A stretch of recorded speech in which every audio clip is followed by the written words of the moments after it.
Einhvern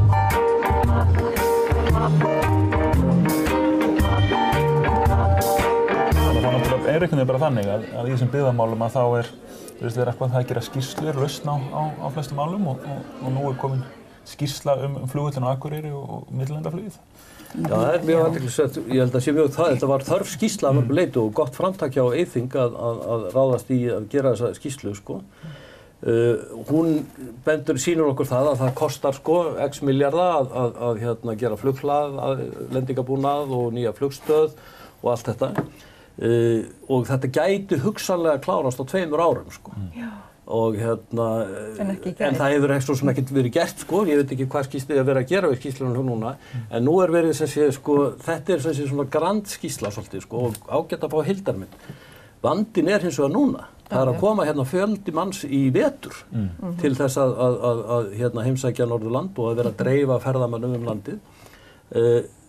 Það er ekkert, reyna það, en það er ekkert sem sko bendir til þess að það verði eitthvað hægt að taka betur á móti þeim ferðamönnum heldur en var gert í fyrra og það á að vera, hugmyndin að hafa miklu fleiri núna, þannig að við þurfum þá vantarlega að fá fleiri strætisvagna til þess að hýsa þetta fólk út í kuldanum, sko, og meðan það býður eftir að fá töskurnar og færibandi. Ég meina, þetta er alveg vonlaus aðstæða.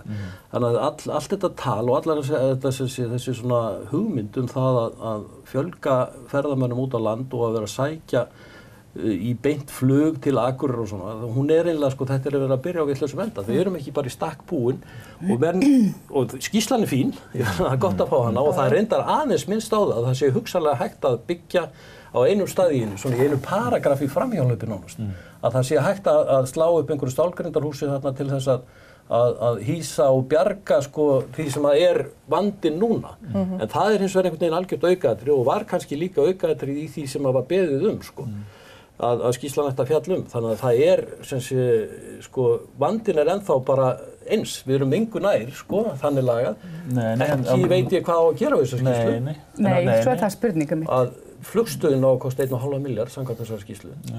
Það bara, sko, meir en helmingurinn af öllu framkvæmdafé til stofnframkvæmda í flugmálum næstu 5 árin samkvæmt nýrri samgönguáætlun sem var til umræðu núna.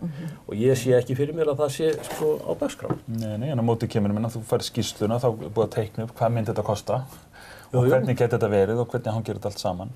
Og þá er næsta spurning, hvernig á að borga fyrir það? Það þannig að, sko, þetta að fara inn á samgönguáætlun og að þið setja peningar af samgönguáætlun inn í þetta af skattfé? Eða vilja menn fara hina leiðin og segja, já, Isavia þetta ríkisfyrirtæki, þó sé hlutafélag, og ríki getur sett sér eigendastefnu og ríki getur sett sér þá eigendastefnu að Isavia skuli byggja upp flugvöll á Akureyri samkvæmt þessum skilmálum og þá myndi fyrirtæki gera það og þá ertu að nýta hagnaðinn af Isavia til að byggja upp hér frekar heldur en að skila hagnaði ríkissjóð eða byggja upp í Keflavík, hvernig það Þannig það því miður bara, þetta ekki áherslan í samgönguáætluninni. Það bara því miður ekki þetta þar og engin slík áhersla vegna þess að það sko í forgangsröðuninni sem sett í flugmálum í samgönguáætlun og þar talað að það sé bara nauðsynlegt að halda sko 2 milliríkjaflugvöllum á suðvesturhorninu, hitt bara einhvers staðar lengst þarna niðri og það bara sem sé þannig að það bólar ekkert á þessu sko og maður veltir bara fyrir sér sko hvað þarf í rauninni til þess að breyta þessum hugsunarhætti og þessu svona viðhorfi. Hvað er þetta kallað, þessari aðdráttarefli að miðjunni, sko, þar sem að þungamiðjan verður alltaf þarna á suðvesturhorninu og það ekki einu sinni að maður geti ekki einhvern veginn hugsað út fyrir þetta og ekki einu sinni þessir sko landsbyggðarþingmenn og ráðherrar sem að sko tala daginn út og daginn inn það að það sé nauðsynlegt að dreifa þessu og hafa þetta einhvern veginn allt öðruvísi og ég hjó eftir því til dæmis á landsstjórnarfundi Framsóknarmannanna núna helgina að það var eini flokkurinn sem talaði myndist sko remotely svo maður tala góða íslensku á byggðamál eða samgöngumál að það var eina sem kom frá þeim var að þeir fögnuðu full fjármagnaðar í samgönguáætlun sem sko þannig að það er ekki eins og þetta sé sko einhvern veginn svona hátt á forgangslistanum hjá flokkunum einhvern veginn að gera þetta og það getur vel verið að þurfi, ég ætla að fara kannski, ég veit ekki hvort þú ætla að fara það, breyta einhverja algjörlega struktúrbreytingar sko á stjórnsýslukerfinu eða stjórnkerfinu sko að fá þriðja stjórnsýslustig eða eitthvað slíkt sko. Ég held að það myndi ekki breyta þessu. Nei, við þurfum að það er náttúrulega breyta miklu við varandi sveitafélagaskipunina svo sem sko. Já, og ég held líka sko þetta sem þú lýsir og angi af miklu stærra máli er bara mikill vandi. Það er að segja sjónarhóllinn, hann þarna og það virðist vera mjög þröngt sviðið sem að menn horfa út yfir og síðan er landsbyggðinni boðið upp á skýrslu. Já, já. Það er eiginlega framkvæmdirnar hér en skýrslurnar eru fyrir ykkur. Og svo staplast þær upp ef það kemur upp verkefni sem þarf að leysa, kostar pening, vanda að taka ákvörðunina, gerum skýrslu og svo kemur hún er rædd, svo er hún sett á einhvern góðan stað og þegar kemur nú að því að það þarf að fara að framkvæma eða gera eitthvað í samræmi með skýrsluna, þá er ákveðið að gera nýja skýrslu og þegar hún er tilbúin þá byrjar sama ferlið og hún er síðan sett í bunkan líka. Og þetta finnst mér óþolandi vinnubrögð en þetta er eitthvað sem að við megum búa við. Já. Sérstaklega finnst mér þetta eiga við landsbyggðirnar að þar sem að þarf virkilega að taka til hendi en kostar peninga, þar er boðið upp á skýrslu. Já. Mér finnst þetta rosalega illa nýttur tími og fjármagn í að gera alltaf þessar skýrslur. Ef maður horfir til dæmis líka bara á hlutafélag eða lítið fyrirtæki sem það er að bregðast við, þú ert ekki að gera alltaf endaljósa skýrslu, þú ert bara að gera eitthvað og gera eitthvað. Eða þá gera þessa flottu skýrslu og bregðast við henni. Mér finnst við þurfum aðeins að velta því fyrir okkur sko, af hverju er þetta svona? Er þetta vegna þess að við erum alltaf að gefa undir fótinn, það er alltaf verið að vekja væntingar það að það sé til peningar, að það sé til geta, að við höfum bjargir til þess að gera hitt og þetta, þingmenn, stjórnmálumenn, þeir svona kynda undir þetta. Svo þegar kemur til stykkisins, þá hafa menn einhvern veginn ekki stöðu til að gera þetta, það er ekki til peninga til að gera þetta, forgangsröðun er ekki þessi og sókrafturinn á höfuðborgarsvæðinu, hann er svo sterkur að menn virðast bara ekki ráða við. Kannski heldur fólk almennt að þegar það er nefnd í þessu máli að vera að vinna skýrslu, að þá er verið að gera eitthvað og þá er verið að róa fólki á meðan. Svo kannski líka bara horfa menn og þröngt á þetta sko, eins og bara umræðan milli snýst svo mikið sko ferðamennina. Og þetta skiptir það máli að dreifa ferðamennina. En það er svona stærra samhengi hérna sem er bara tengsl okkar við umheiminn. Og svona gamla mótilið er auðvitað það að bara sko Reykjavík sé tengipunktur okkar við umheiminn. Og tæknin hefur breytt að mörgu leyti, það er svo margt sem að stórir og smáir staðir all land eru bara hlutafni stærri heimi. Í samgöngumálunum erum við kannski ennþá föst þarna sko. Að þú þurfir alltaf að fara í gegnum suðvesturhornið til þess að fara eitthvert eða koma eitthvert. Og þarna sko getum við sagt sko tæknin er til staðar til þess að flugsamgöngur sjá á fleiri staði heldur en einn. Og hvað myndi það þýða fyrir okkur? Að sko við sjáum bara þessar sko breytingar sem að verða hérna all land sko með sko bæði fyrir austan og vestan þar sem að verður að setja upp eins og núna húsið á Patreksfirði, þar sem er fólk sem kemur sko úr erlendri stórborg, sest á Patreksfirði, setur þar upp listamannarými, kaffihús, veitingahús. Nýnálgun. Sama gerist á Þingeyri með Blábankann og Simbahöllina og sömuleyti á sko Flateyri með Lýðháskólann og fyrir austan á Stöðvarfirði svo framvegis. Að svona þetta flæði fólks bæði innanlands en millilanda, það skiptir svo miklu máli með það hvernig samfélagin þróast. Þannig að þó að ferðamennskan og græða á ferðamennin sé mikilvægt, þá er þetta miklu stærra mál heldur en það. Akkurat. Þetta er bara mjög stórt mál. Ég ætla að segja þetta bara, mér finnst það mörgulega svo rómantísk hugmynd þegar verið að gera svona gömul hús og nýta þau aftur í eitthvað annað. Af því að eins og við höfum séð, það er atvinnuvegur sem er í blóma og svo breytast tímarnir og hann fer og kemur eitthvað annað að nýta húsin og svæðin. Mér finnst þetta ótrúlega rómantískt. Hvort það eru heimamenn eða aðrir sem gera það. Þetta er náttúrulega rosalega rómantískt og þetta er náttúrulega kannski sko fyrst og fremst einhverju evrópski rómantíkrar sem að koma og kannski er bara rómantískar en við. Sko ekki síður en bara þetta er svona ekki sko þetta er náttúrulega líka aðdráttarafli sem landið hefur fyrir ferðamenn frá Evrópu og þjóðverðir eru náttúrulega frægir fyrir þetta og svona okkur hefur fundist við vera skrýtnir margir sko, setja stað einhvers staðar sko. upp á fjöllum eða eitthvað slíkt sko, þannig að það en hins vegar það náttúrulega kannski sko, það verður alltaf að spyrja sig líka því sko hvort þetta sé sjálfbært sko að vera með þetta, getur fólk, getur þorpin og getur einhverju lifað að þessu sko, stundum getur það verið og það þarf að vera vantarlega sko, eða rummigalleri og allt þetta. Það þarf að vera ferðamennskan og þá þarf að vegir og annað að vera í lagi. Samgöngunar þurfa að vera í lagi. En mér langar aðeins að bæta við út af skýrslunni bara svona svo að þessi skýrsla sem ég var að nefna, hún náttúrulega unnin að frumkvæði heimamanna sko og vonandi og þeir eru að nota hana til þess að koma einhver á Já, við skulum ekki gera lítið það er ekki verið að fordæma allar skýrslur og ég er alveg sammálaður, þessi skýrsla hún er unnin að frumkvæði heimamanna sem eru að kalla eftir tilteknum hlutum til þess að hafa eitthvað í höndunum. Nákvæmlega og það sjáist hvað þetta svo þetta sé ekki svona eitthvað pínlítið hér, eitthvað aðflugsbúnaður hér og eitthvað annað þar og svona sko og vonandi hafa þá þingmennirnir þetta sko og auðvitað þetta sko, það svona undirtónin í þessu hjá okkur svolítið sko, finnst mér við saknum svolítið sko þessara stóru þungavíktar kjördæma þingmanna sem að gátu þá beitt sér svolítið í raun og veru sko. Hvenær gerðu þeir það? Já, ég allavega í minningunum finnst mér þetta hafi nú verið dálítið meira þannig. Er það líka bara rómantísk minning? Það getur verið að það sé rómantísk minning, sko. En mér langar svolítið að því að hérna... Svo, ég meina, ég ætlaði nú ekki að... Að því vorum að tala áðan sko þessar samgöngur og að Reykjavík væri miðstöð samgangna. Það er bara ákveðið tímabil sem það hefur verið þannig. Ég meina, þar áður, þá var þetta þannig að það voru samgöngur sko við allt landið vegna þess að þegar við byggðum á skipasamgöngum að þá fóru, sko ég meina Siglufjörður hérna fyrir nokkrum áratugum var þannig að það voru vikulega skipaferðir til útlanda, skiljiði. Þannig að meðan við byggðum á hérna skipaferðum að þá voru samgöngur miklu víðar frá landinu heldur en bara frá suðvesturhorninu. Þegar við ákveðum að flytja samgöngur upp á vegina þá þetta gjörbreytir það landslæginu mjög víða og gerir samgöngur mjög erfiðar fyrir ákveðin svæði eins og Vestfirði fyrir Siglufjörð og fleiri staði þar sem að vegasamgöngur verða bara og eru mjög erfiðar.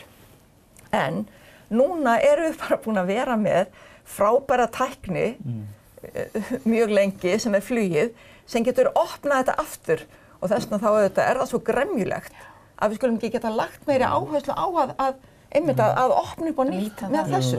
En þarna kemur líka þetta inn að sko tæknin að hún svona dreifir alls konar þjónustu miklu betur en hún gerði áður. Hún líka gerði erfiðar að veita þjónustu og sumt af það sem að gerast núna kannski minnistöðan, þetta ekki bara rómantík, þótt það sé rómantískt líka sko, að ef við tökum eins og Blábankann á Þingeyri, þar sem að bankanum lokað og það stendur þessi fína bygging tóm, að þar sko, það gerðu samningur við bankann það að það sé opið hvað einu sinni í viku eða eitthvað svona. Það er líka búið til vinnurými fyrir fólk sem er að vinna í fjarvinnu. Það er líka síðan við samstarfið kaffihúsi hinum yfir götuna og listamenn sem að vilja bara fá smá andrými. Þeir geta komið á staðinn og þá er samið við sko sumarhúsaeigendurna eða frístundahúsaeigendurna það að fólk geti komið og gist hjá þeim og menn eru svolítið að hugsa þetta svolítið upp á nýtt í staðinn fyrir að það sogist allt saman til Ísafjarðar, það sogist allt saman til Reykjavíkur eða London eða eitthvað svona. Hvernig getum við nýtt þessa tækni til þess að byggja eitthvað nýtt og þá er þetta rómantíkin hjálpar sko, en það er alvöru grundvöllur sko, þú þarft verslun, þú þarft það þarf þjónustu við fólki ef að það getur verið að vinna einhverja sko launavinnu sem það skiptir máli, ég meina Þarna er allir að vinna saman, þú veist, í þessu og nota fjarvinsluna og tæknina. Og svo þarf þetta líka að vera skemmtilegt sko. Svo það þarf þetta sko þessa fjölbreytni og möguleika og þegar einhver kemur inn með nýjar hugmyndir að þá getur hann kveikt í fleirum og þannig það verða svona fleiri logar sem að ná að... Algjörlega. Þetta verður heldur ekki bara sko þjónusta við einhverja skrýtna listamenn sem kom inn, skiljið. Þetta allt saman samþætt, þannig að sko, þú byggir upp staðins og húsið á Patreksfirði. Jú, þannig geta listamenn komið, þannig líka getur verið bingo, skiljið. Já, þetta er samkomustaður. Þannig líka kaffihús, þannig geta líka sko mömmurnar setið með barnavagnina og spjallað allt þetta, sko.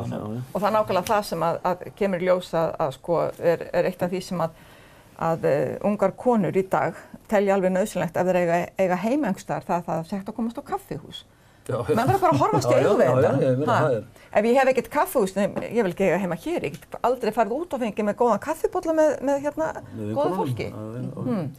Já, ég held að þetta sé sko gríðarlega mikilvægt atriði sko, en ég held samt sko að það sé nauðsynlegt að hafa fleiri stóður og einhver svona stærri og stærri svona sko atvinnugreinar og eins og þarna fyrir vestan sko, ég meina þar eru menn að reyna að skjóta stóðum undir þetta með þessu fiskeldis dæmi öllu sko. Og þar eru við komin sko, við erum talandi byggðaskotgrafir sko og landsbyggð höfuðborg sko, að þar eru við komin í þvílíka skotgröf og sem ekki bara íslensk sko, heldur alþjóðleg. Og ekki bara Reykjavík landsbyggð. Nei, það er allt öðruvísi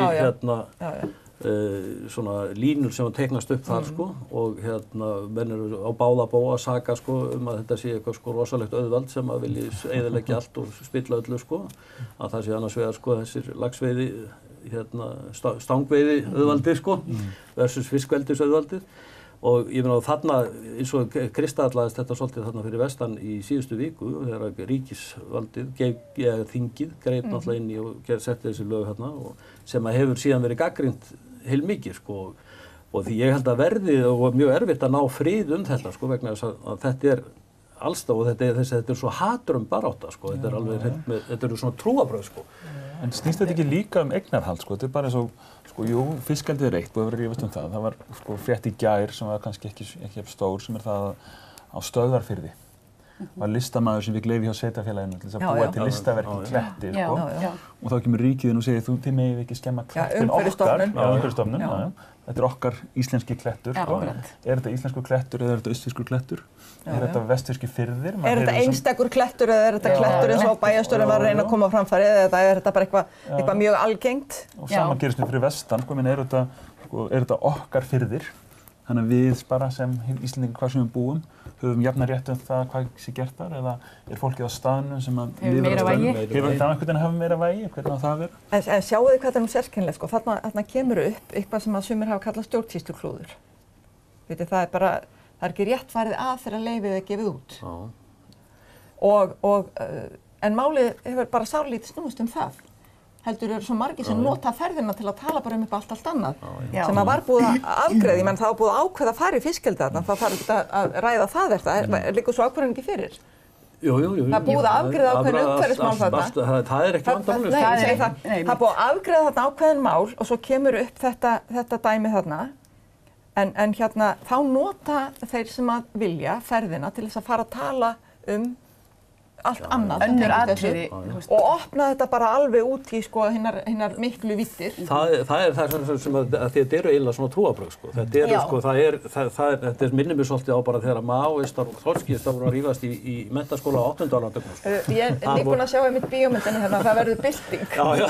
Ég meina það er bara þar voru bara menn handhafar sannleikans á alla kanta sko. Og klofnuðu alveg ótrúlega og þetta er hins vegar sko, ég var að lesa til dæmis grein í norska blaðamanninu sem er tímarit blaðamannafélagsins þar sko, að þar voru menn að bera sig sko illa undan því að þeir að þurfa og reyna að fjalla fiskeldi þar sko, því að þar er þetta alveg eins sko.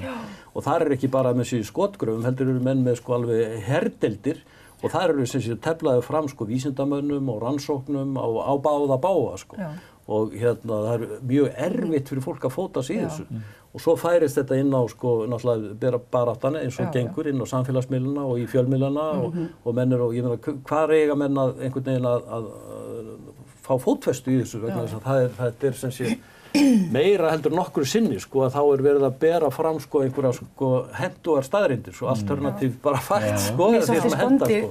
Því að eitt er að það er búið samþykkja eitthvað og má það samkvæmt lögum eða reglum í nefndum og öðru en eins og fyrir leikmann eins og mig sem er ekki fiskeldissérfræðingur af því að við vorum nú aðeins að ræða líka samfélagsmiðla áðan.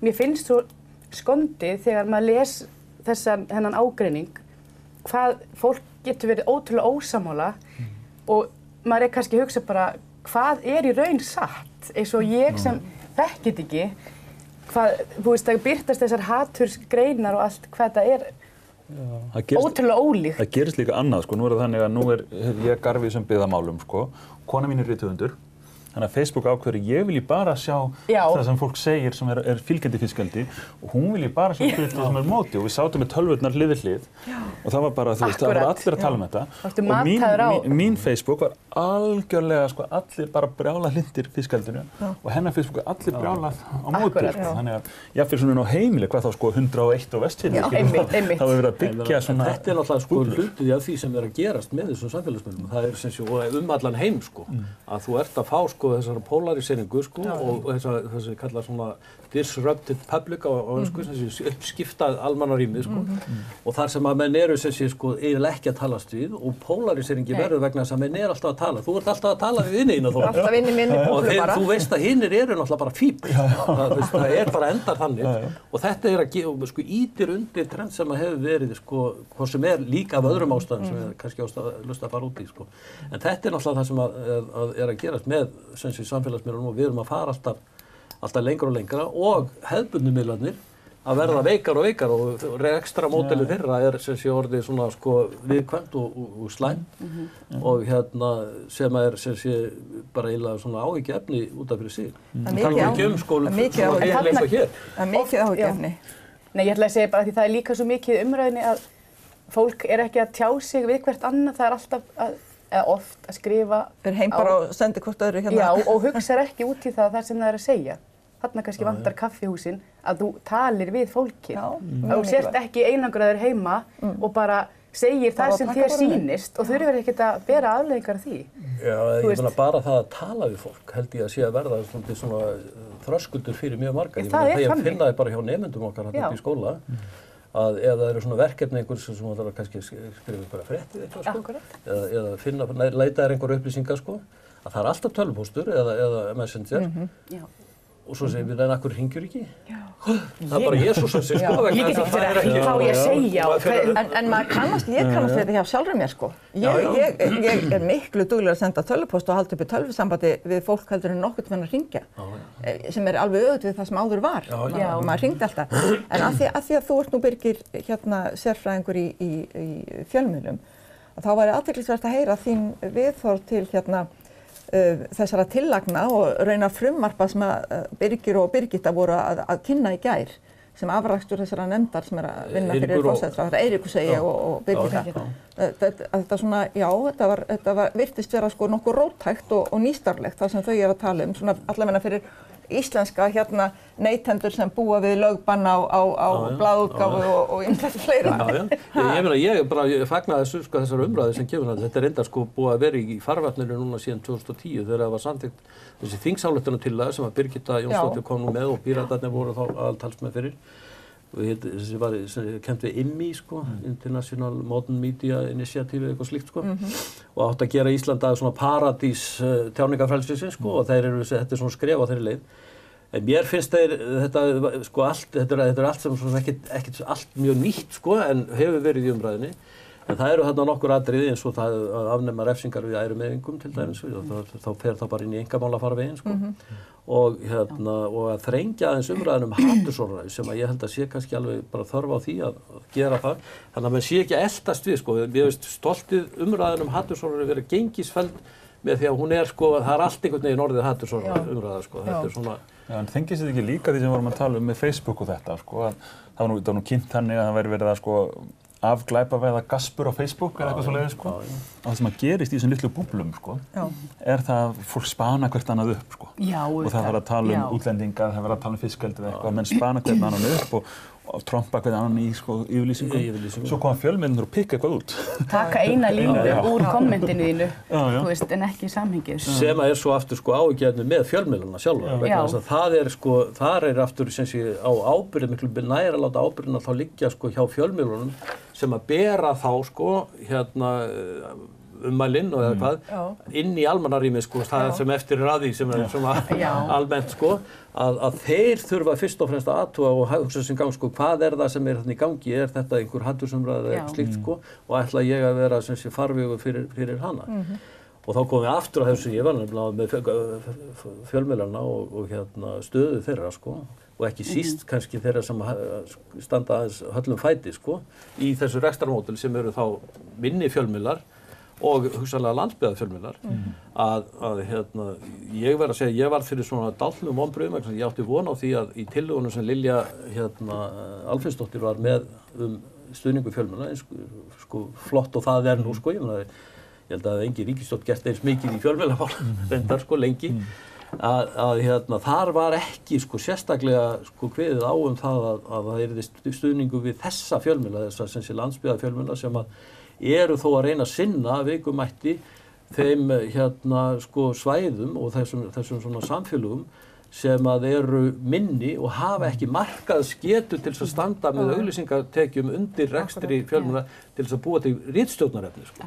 Ég ekki viss það til dæmis að Þóroddur sé hér á fínu kaupi sem þáttagerðarmaður sko á þessari stöð og ég ekki einu sinni viss það að þau úrræði sem eru boðið í þessu sko langt inn í framtíðinni í þessum tillögum að þau muni sko verða koma nógu fljótt til þess að bjarga fjölmörgum af þeim fjölmiðlum sem þó eru að ströggla í þessu því að þetta eru meira og minna einkafyrirtæki og svona staðbundin fyrirtæki sem eru að sko eiga í til dæmis hér og í blöðunum og svona sko að það ekki hægt að svona kannski alveg að gera ráð fyrir því að þau sinni einhverju slíkri almannaþjónustu sko út í rauðan dauðan þó að þessi menn eru tilbúin til að setja þolinmótt fjármagn í þetta og allt það sko en ekki að tapa mikið á því og það getur verið og það getur gert gæfumuninn að fá einhverjar örfáar milljónir sko frá ríkinu til þess að styðja þetta sko til þess að gera gæfumuninn sko af því að þessi fjölmiðlar eru svo mikilvægir. Hvernig er þessi módel sem að verið að horfa til? Nú segir menn þetta hefur verið gert hjá nágrannaþjóðum okkar að styrkja fjölmiðla, að ríkisvaldið styrki fjölmiðla með beinum hætti.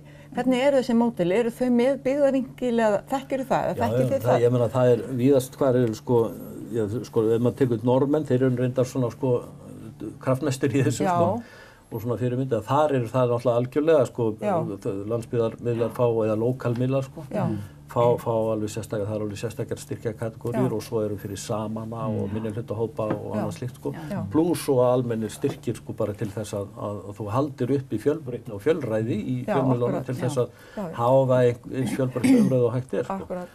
Þetta verður náttúrulega svo skrítið vegna þess að þessi umræðum sko einkarekna miðla og ríkismiðla hún gengur þvert á þessa umræðu sko þannig að þetta verður svolítið svona ertu með það múti ríkisútvarpinu það verður og það þessi sko En það stilltist þetta pínu þannig upp í upphafi sko taka auglýsingatekjurnar af ríkisútvarpinu styrkja einkarekna miðlana og svo bara býtu og hvað svo? Hvað svo að gera? Við getum alveg hlind bæði, það þarf ekki að taka annað út fyrir hinn. Það þarf ekki að vera annarkvort eða. Nei, það þarf ekki að vera annarkvort eða. Hlind bæði. Og svo benda menn á það sko að jú, ríkisútvarp er virkilega umsvifað mikið á auglýsingamarkaði, en myndu þessar auglýsingar átómatískt rata inn á stöð 2 eða inn á Hringbraut eða inn á N4, eða myndu það bara einfaldlega renna beint inn á netmiðluna? Já, ég veit ekki það. Örugglega bæði. Það engin leið að segja fyrir það sko, en það ég held að það sem ég hefði meira ágjör að væri hvort þær færu alla bara inn í sko Vodafone og Síman sko, vegna þess að það eru náttúrulega stóru risarnir sem eru sko, ég hef engan sérstakann áhuga á að styrkja sko sjónvarp Símans, svo ég sé bara alveg að segja, það hefur eitthvað menningagildi sko og allt það sko, en það ekki einu sinni fréttastofa þar og ég held að það sé kannski það sem að menn að hugsa fyrst og fremst og ríkissjónvarpið eða ríkisútvarpið að það hefur alveg hreint sko gefið upp á bátinn þetta sem sé byggðarhlutverksins þeir eru með landanjú og eitthvað svona og ágæta starfsstöð hér en þeir eru ekkert sérstaklega að flytja fréttir sko þær fréttir sem fréttavennirnir hér eru að flytja eru ekki fréttir sem eru fyrst og fremst sko staðbundna fréttir og hafa skírskotun til þeirra sem búa hér heldur að flytja fréttir af staðnum sem hafa skírskotun og fyrir landið allt og það munur á þessu sko til lengdar. Það ekki talað inn í svæðið. Nei, ég meina það ekki Þeir þurfa að fá svona Magnús Hlín en hann ekki að stöð 2 af því að hann að flytja fréttir sem eru staðbundnar. Jú, en hann samt í þessu sama. Svona svolítið landamódel sko en spurningin svo sko getur verið eitthvað sem skiptir rosalega miklu máli á Dalvík. Algjörlega. Og kannski kemur okkur hinum bara svona hóflega mikið við. Það getur þetta komið upp máli Dalvík sem að skipta máli fyrir alla, en sumt skiptir miklu máli að sé rætt í samhengi Dalvíkurbyggðar. Við erum nú svo heppin að vera með 2 staðarmiðla á Dalvík sko, við erum með 2 blöð, bæði mánaðarblað og vikublað. Það er alveg með ólíkindum sko.